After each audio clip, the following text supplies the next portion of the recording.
Where did my goals go? Now that's a question I'm going to answer in this week's episode.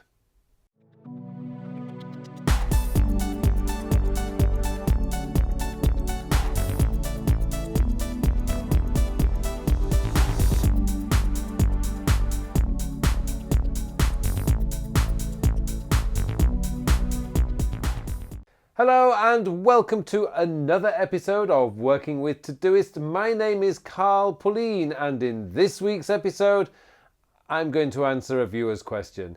Yes, last week when I showed you my early 2019 setup, somebody asked what's happened to your goals, and that was a very good question. And so I thought today in this week's episode I would show you exactly how I'm managing my goals now in Todoist on a day-to-day basis. But I just want to give you a little bit of an overview of how I manage my goals.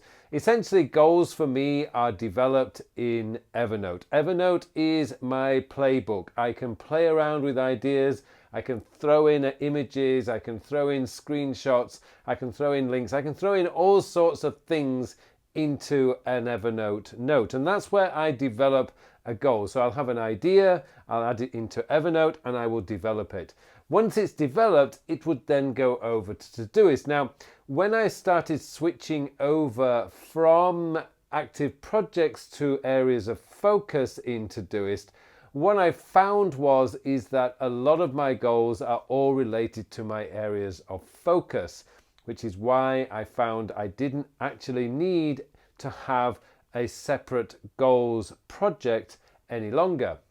Now most of them are connected to my areas of focus, but I do have one project or folder in Todoist that I do use to manage my goals on a week-to-week, month-to-month basis, and that is what I'm going to show you today.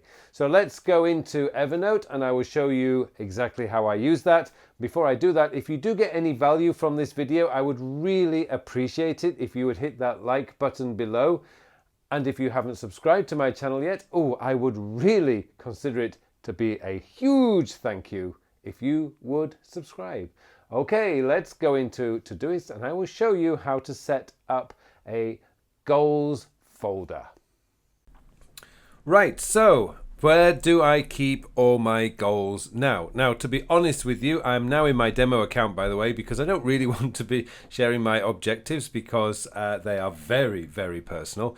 But the way that I actually organize my goals today is essentially most of them are going to be within these groups. So I have health and fitness goals, which my goals for my health and fitness will come in there. I also have like personal development, and although this is my demo account, in my real account I have quite a few things in my personal development which are also related to goals.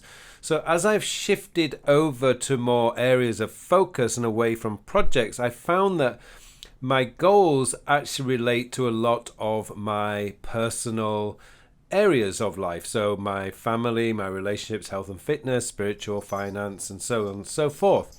But there is one area that I like to do which keeps me really focused in on what my goals, objectives for the week are. And in my main account, I have this section up here called objectives, and it's just right up at the very top. And it's always in my personal, even though some of these, as you'll notice, are related to business, but I don't personally have a hard edge between my personal and my professional life, simply because I see the two, it's just life. I mean, everybody has a professional life, everyone has a working life, and everyone has a personal life. And it can become very confusing or it's just more stress or unnecessary stress when you try to keep a hard edge between the two.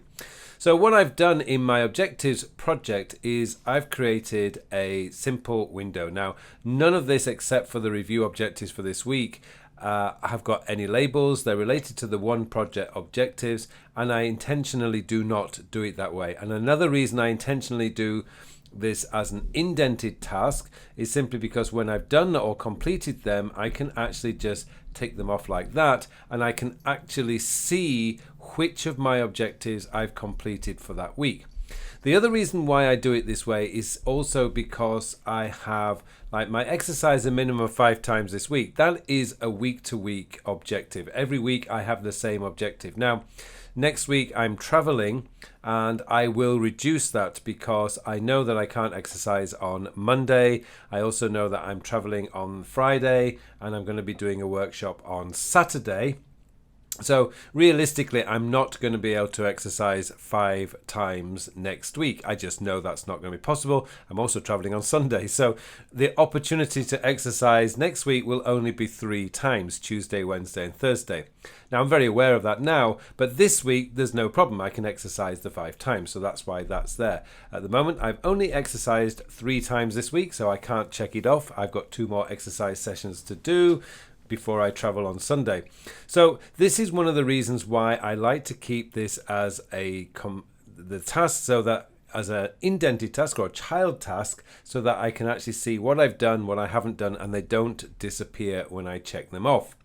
So that's my weekly one. Now you'll notice also up at the top here that I have review objectives for this week, and this recurs every single Wednesday because I like to see essentially almost halfway through the week where I am in terms of my objectives. Now, sometimes if I've not exercised, for example, on Monday, that means that, okay, I've got to find an extra day to exercise. I normally take rest on Friday and Saturday, but if I didn't exercise on Monday, that would mean I would need to rest, or I would need to exercise on Friday or Saturday. The next one up on there is complete presentation file for next week's workshop. That's genuine. It really is in my weekly objectives, and also to make X amount of dollars in revenue this week. That's quite a commonly recurring one, particularly toward the end of the month. If my revenue goals are down, I need to make a certain amount of money in a week, then I will, to hit my revenue goals, so I know I have to really push hard on the sales front.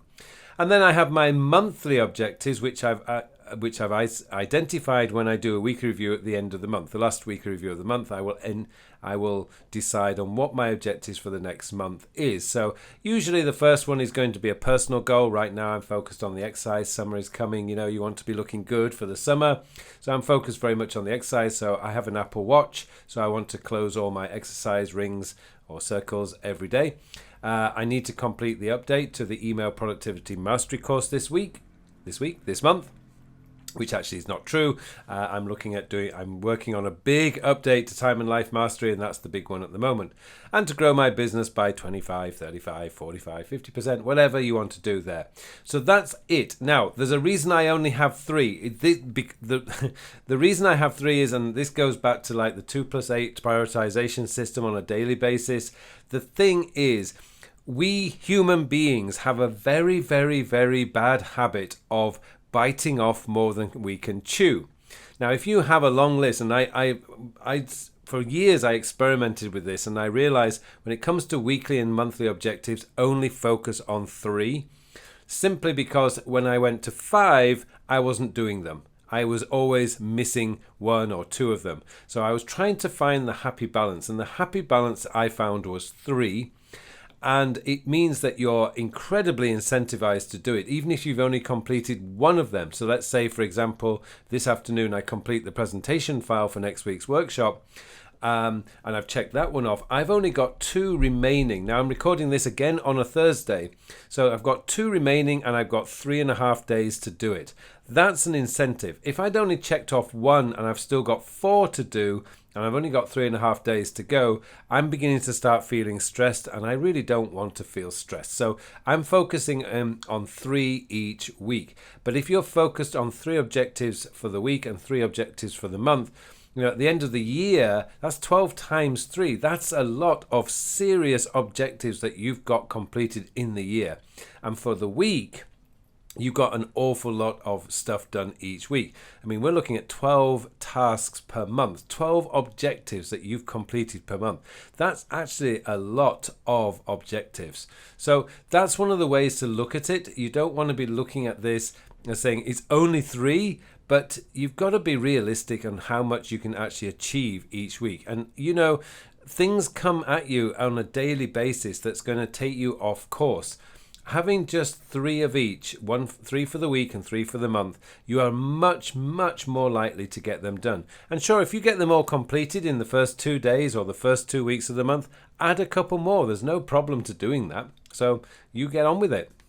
So there you go. That's how I'm managing my goals now, rather than having a separate goals folder. I find this to be hugely motivating, particularly on the Wednesday, because it really helps me to refocus on what my objectives are for the week, and also gives me a review of what my objectives are for the month. I find if I have to check something like this every single day, I tend to go numb to it and stop really paying much attention. But when this is just 3 and I've got just to check once a week on a Wednesday, and of course I'm checking on a Sunday to make sure that I've done it, then that is hugely motivating to keep me focused on the things that I really want to get done that week.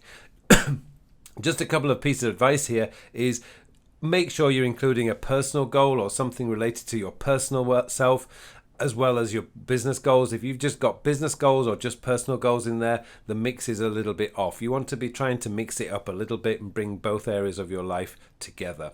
Okay, hopefully that's answered that question. It just remains for me now to wish you all a very productive week.